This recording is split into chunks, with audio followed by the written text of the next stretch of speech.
So, my beautiful people, so I thought I would go and just do a quick video about what fats are best to get optimal health, right? Optimal health on a ketogenic diet. And often this isn't talked about because I don't think people really know. I think people tend to go for fatty cuts of meat, which there just isn't enough fat. Like, to get enough fat to be ketotic on eating meat fat, you would have to eat pounds of meat, which then all that protein is going to unfortunately spike the glucose and downregulate the ketone viability or the production. And I've seen this a million times. You guys are trying to get away with adapting on this stuff. Now, the keto body loves monounsaturated fats, but avocado oil, we're not avocado, so that's not going to work. But what's really great, that still has a large amount of monounsaturated fat. People don't understand. There's more monounsaturated fat in tallow than there is to saturated fats. It's more mono than saturated. So people have this like misconception about beef fat being so heart and this junk, even if it was mostly saturated, your heart's still going to be fabulous. Now, with that said, there is the coconut oil. Okay?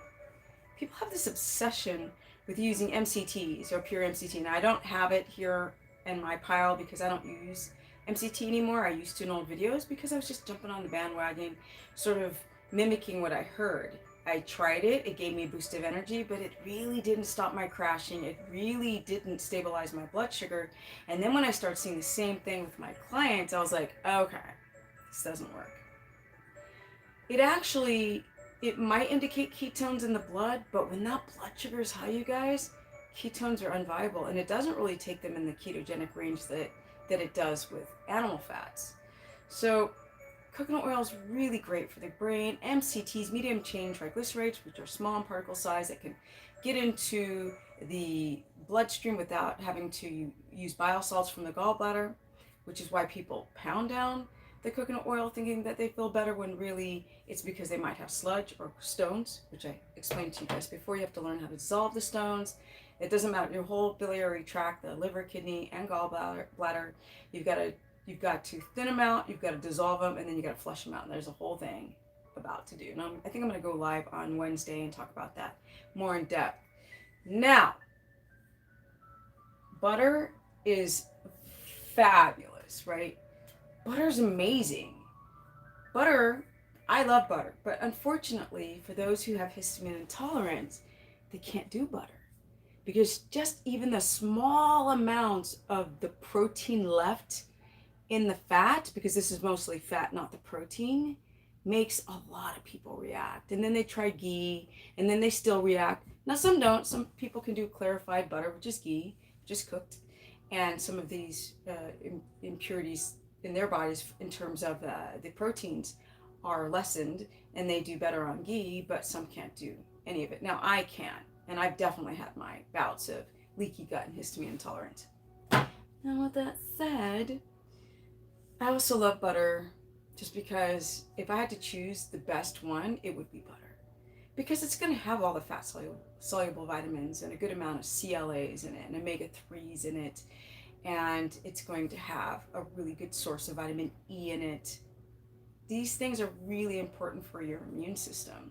Vitamin E, K2, another immune boosting fat soluble vitamin. Fat soluble, which means that the vitamins of animals are in the fat.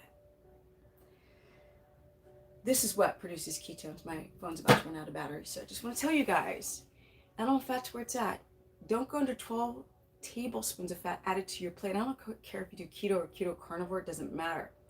This is what produces ketones and stabilizes the blood sugar and keeps that whole hypothalamus, pituitary, adrenal, and thyroid axis at bay, because not only are you getting nutrients for the thyroid, but you're also balancing that blood sugar. Because people who are doing fasting and one meal a day, who already have a blood sugar dysregulation, they're just, I've done videos on this, people are in such denial. They don't understand the electrolyte issue with fasting.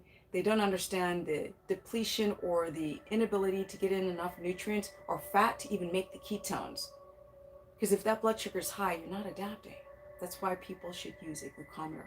I've done this for 12 years with no refeeds, none. Just straight freaking animal meat, fat, and a little bit of vegetables. Now, I did do carnivore for almost a year, and I did my experiment. Now I'm back to doing keto omnivore.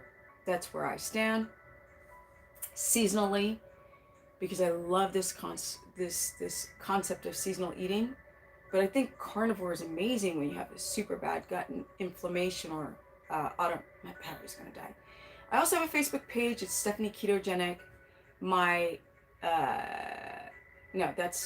my Instagram is Stephanie Ketogenic. My Facebook is Stephanie the Business Person. You can book consultations at stephanieperson.com, and I have a keto course that I cover low carb, high fat, and keto carnivore. I hope this helps. Quick video, and I have to plug in my phone before it dies. And I'm out. Loving the life. 52, no refeeds, and I think I need to go horseback riding tomorrow. And I'm out. Eat your animal fat, people.